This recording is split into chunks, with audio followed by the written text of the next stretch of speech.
नमस्ते दोस्तों, मैं सुमन शर्मा आप सभी का स्वागत करती हूँ आपके अपने चैनल सुमन एजुकेशन हब में।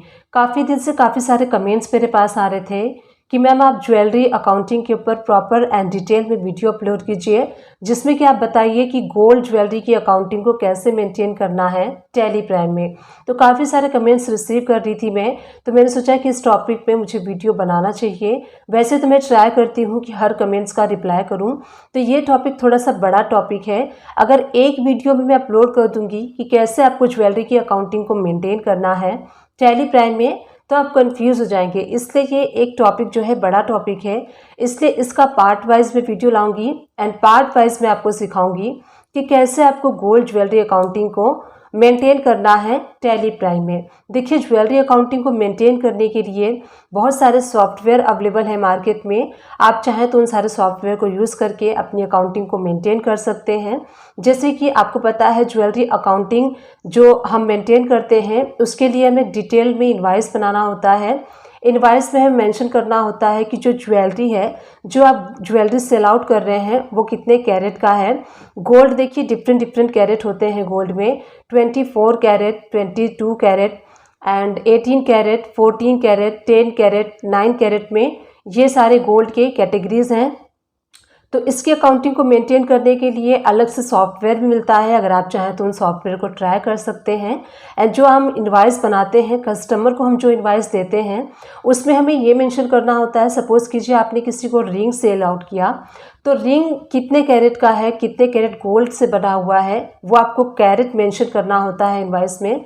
एंड जो गोल्ड आप सेल कर रहे हैं उसका नेट वेट क्या है एंड ग्रॉस वेट क्या है, उसके लिए सेपरेट कॉलम भी मेंशन करना होता है।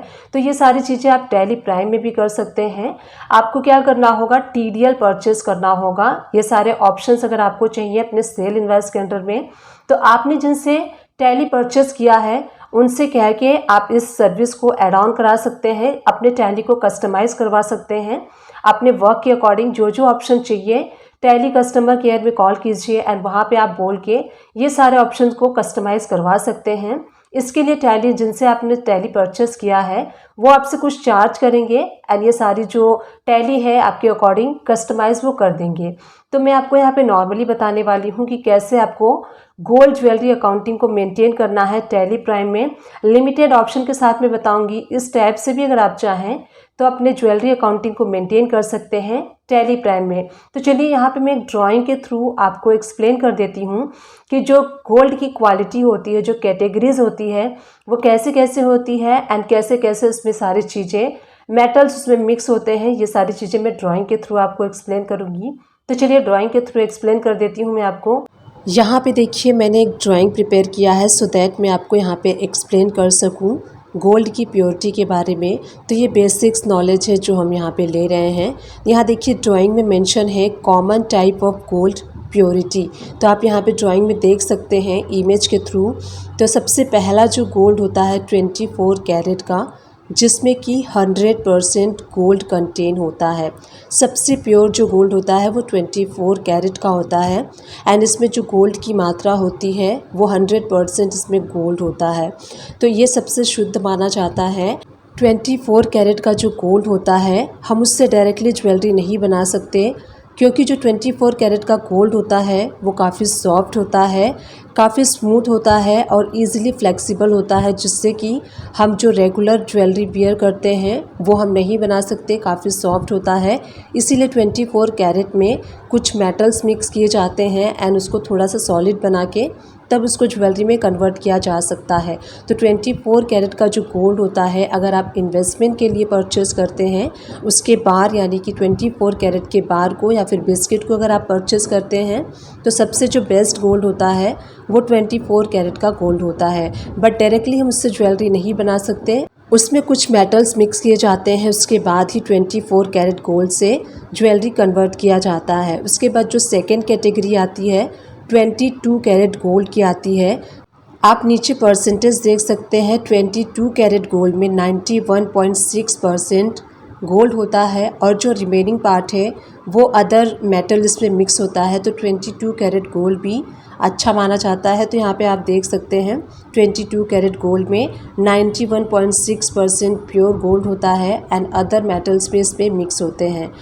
22 कैरेट गोल्ड से आप इजीली ज्वेलरी को कन्वर्ट कर सकते हैं क्योंकि इसमें मेटल मिक्स होता है 9%, तो इजीली ये हार्ड हो जाता है और इससे हम ज्वेलरी कन्वर्ट कर सकते हैं। उसके बाद थर्ड कैटेगरी आती है 18 कैरेट गोल्ड की, जिसमें कि 75% प्योर गोल्ड होता है एंड 25% इसमें अदर मेटल्स मिक्स होते हैं। तो 18 कैरेट का गोल्ड भी अच्छा माना जाता है। आप इसमें देखिए कलर देख सकते हैं कैसे चेंज हो रहा है। 24 कैरेट का जो गोल्ड है वो डार्क येलो कलर है। उसके बाद आप जैसे जैसे आगे जाएंगे क्वालिटी लो होते जाएगी क्योंकि गोल्ड का जो कंटेंट है वो कम होते जाता है। उसके बाद देखिए फोर्थ कैटेगरी है 14 कैरेट गोल्ड की। इसमें जो 58.3% गोल्ड होता है, बाकी इसमें जो अदर पार्ट है वो अदर मेटल्स इसमें मिक्स होते हैं। तो ये जो गोल्ड है आप इसका कलर भी देख सकते हैं, थोड़ा सा लाइट है क्योंकि इसमें अदर मेटल्स इसमें मिक्स हैं इसीलिए। उसके बाद जो नेक्स्ट है 12 कैरेट का है। इसमें देखिए 50% गोल्ड कंटेन होता है एंड 50% अदर मेटल कंटेन होता है, तो ये 50-50 होता है। उसके बाद जो 10 कैरेट है उसमें आप देखेंगे तो 41.6% प्योर गोल्ड होता है एंड जो अदर पार्ट्स होता है वो अदर मेटल इसमें कंटेन होता है। तो इसका कलर भी आप देख सकते हैं काफ़ी लाइट है। उसके बाद जो लास्ट है 9 कैरेट गोल्ड है। इसमें 37.5% का जो गोल्ड है वो होता है एंड जो अदर पार्ट्स है, जो रिमेनिंग पार्ट्स है वो अदर मेटल्स इसमें कंटेन होते हैं। तो सबसे कम जो गोल्ड की मात्रा है 9 कैरेट गोल्ड में होती है 37.5%। तो इस ड्राइंग में हमने देखा स्टेप बाय स्टेप, मैंने आपको बताया कि सबसे जो प्योर गोल्ड है 24 कैरेट का होता है, उसके बाद 22 कैरेट का, 18 कैरेट का। तो आप कलर वाइज देख सकते हैं 24 कैरेट का जो गोल्ड है वो थोड़ा सा डार्क येलो कलर का है। उसके बाद जो आप कैटेगरी देखेंगे तो उसमें गोल्ड की मात्रा कम होने की वजह से उसका जो कलर है थोड़ा सा लाइट आपको शो हो रहा होगा।